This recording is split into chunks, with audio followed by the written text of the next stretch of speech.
Welcome back to the story Love and Ice. Today, chapter 7 When Absence Starts Speaking. Have you seen the chapter 6? Not yet? Go and check it out. Now, let us begin the chapter 7 When Absence Starts Speaking. That night did not feel like any other night. Arjun lay on his bed, phone in hand, staring at the ceiling more than the screen. The room was quiet, the kind of silence that usually felt peaceful, but today it felt incomplete.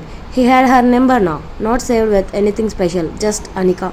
But even that felt like something. He opened the chat, typed, deleted, typed again, and deleted again.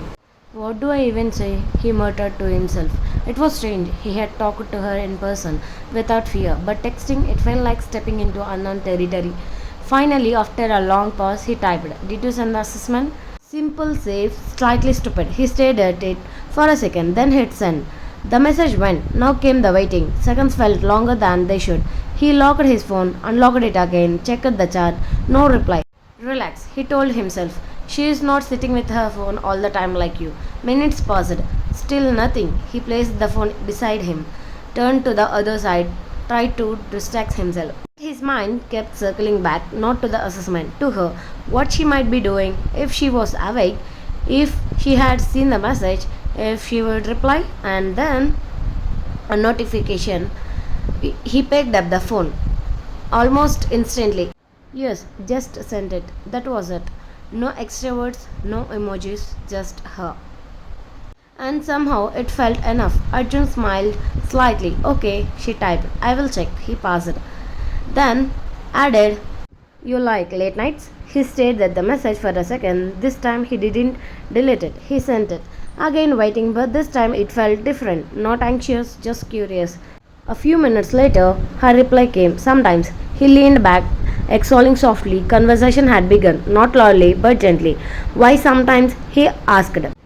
Because nights are quiet, she replied, and thoughts are louder. She read that twice. True, he typed. Days hide things, night shows them. A small pause. Then, you think a lot at night, she asked. He smiled more than I should. Same, he replied.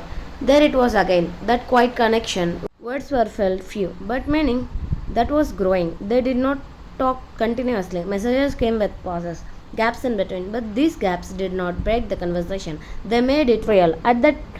At one point, Arjun typed, "What are you thinking right now?" He almost deleted it, but did not. This time, the reply took longer, much longer. He waited, checked the chat, looked away, came back again. Then finally, nothing specific.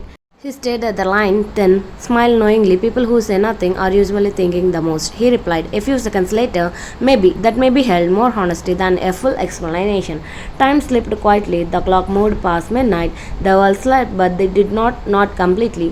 Not tonight. At some point, the conversation slowed, not ended, just softened. Sleep, Arjun typed. Soon, he replied. He hesitated, then typed, "Good night, Anika." This time, he did not overthink. Her reply came almost instantly. "Good night, Arjun."